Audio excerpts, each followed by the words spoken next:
एक गांव में सत्संग चल रहा था। पंडित जी सत्संग कर रहे थे, अपने आप को बड़े विद्वान समझ रहे थे। घोरहरा गांव में आ गए, घोरहरा गांव तो आ गए। पंडित जी कथा करने बैठ गए। गांव वाले बड़े उत्सुक हुए कि चलो भैया पंडित जी आए हैं, कथा सुनाएंगे। पूरे गांव के लोग आ गए, पंडित जी के चरणों में प्रणाम किए। महाराज कुछ बताओ, कुछ कहो, राम रहीम की बातें बताओ। पंडित जी का पहला शब्द था कि इस दुनिया में परमात्मा नाम का कोई चीज नहीं है, कोई ब्रह्म नहीं है, कोई भगवान नहीं है। आपसे आज से धूप अगरबत्ती सब बंद करो। गांव वाले बोले महाराज ऐसा क्यों कहते हो आप? भगवान न हो तो दुनिया चल सकती है?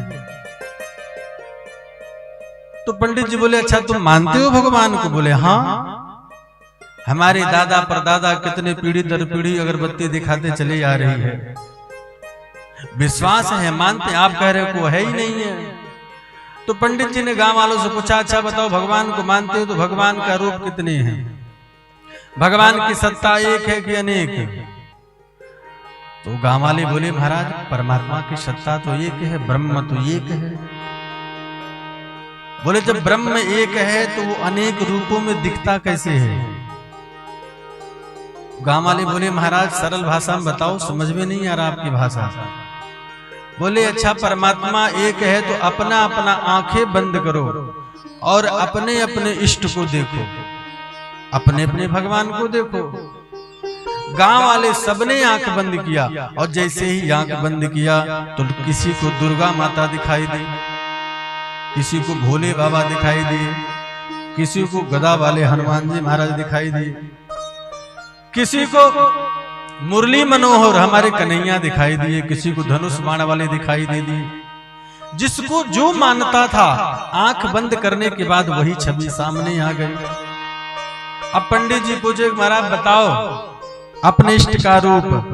तो सबने अलग अलग रूप दिखाया और बताया कि महाराज मुझे मुरली वाले दिखाई दिए, महाराज मुझे धनुष बाण वाले दिखाई दिए। पंडित जी बोले अब बताओ अगर परमात्मा का सत्ता एक है तो वो अनेक तरह दिख क्यों रहा है? अगर वो ब्रह्म एक है तो उसको एक तरह दिखना चाहिए। गांव वाले बोले महाराज कोई उदाहरण, कोई उदाहरण तो बताओ। बोले अच्छा अब आंख बंद करो और देखो हाथी। सबने आंख बंद किया और हाथी देखा तो एक रूप में ही दिखाई दिया। हाथी का रूप एक है, सबने एक तरह देखा हाथी। बोले अब देखो शेर, सबने शेर देखा, एक तरह दिखाई दिया। बोले महाराज ये सब तो एक तरह दिख रहे हैं। पंडित जी ने बोला वो एक रूप है, एक दिख रहा है और तुम्हारे भगवान है ही नहीं।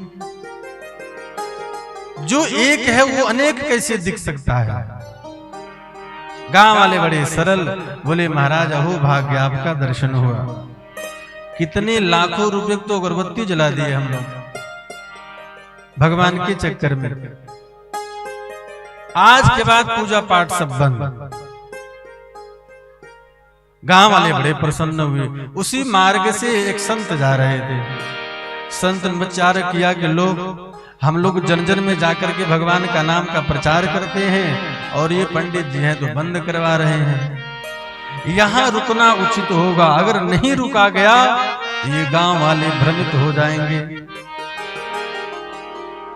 संत जी आ गए और पंडित जी के पास बैठ करके बोले महाराज अगर आपको बुरा ना लगे तो इन गांव वालों से दो चार बात मैं भी कर लूं। और पंडित जी बोले हाँ हाँ जरूर बिल्कुल कीजिए। संत जी आए, बोले कि आज आप लोगों ने देखा अपने अपने परमात्मा को देख रहे हो तो अनेक रूप दिखाई दे रहा है और हाथी घोड़ा बैल ये सब देख रहे हो तो एक दिखाई दे रहा है। आखिर में क्यों? बोले महाराज हाँ अगर परमात्मा एक है वो अनेक रूप में दिख क्यों रहा है?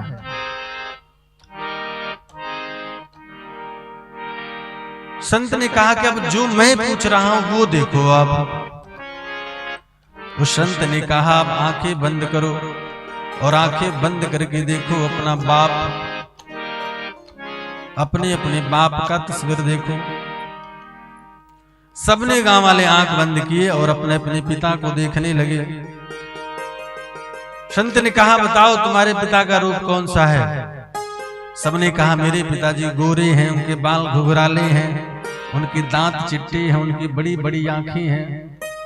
सबने अलग अलग रूप बताया। संत ने कहा ये अलग क्यों दिख रहे हैं? बाप तो एक है कि अनेक? बोले नहीं महाराज बाप तो एक है। बोले जब बाप एक है तो अनेक क्यों दिख रहा है? गांव वाले बोले महाराज ये बात तो मुझे नहीं पता। बोले बस यही कारण है कि बाप एक है लेकिन सबके अलग अलग हैं। उसी तरह परमात्मा की सत्ता एक है लेकिन सबके भाव के रूप अलग अलग है। उसी परमात्मा को कोई दिव्य के रूप में दर्शन करता है, उसी परमात्मा को कोई भोलेनाथ के रूप में दर्शन करता है, बाकी कोई दूसरा नहीं है। परमात्मा की सत्ता एक है।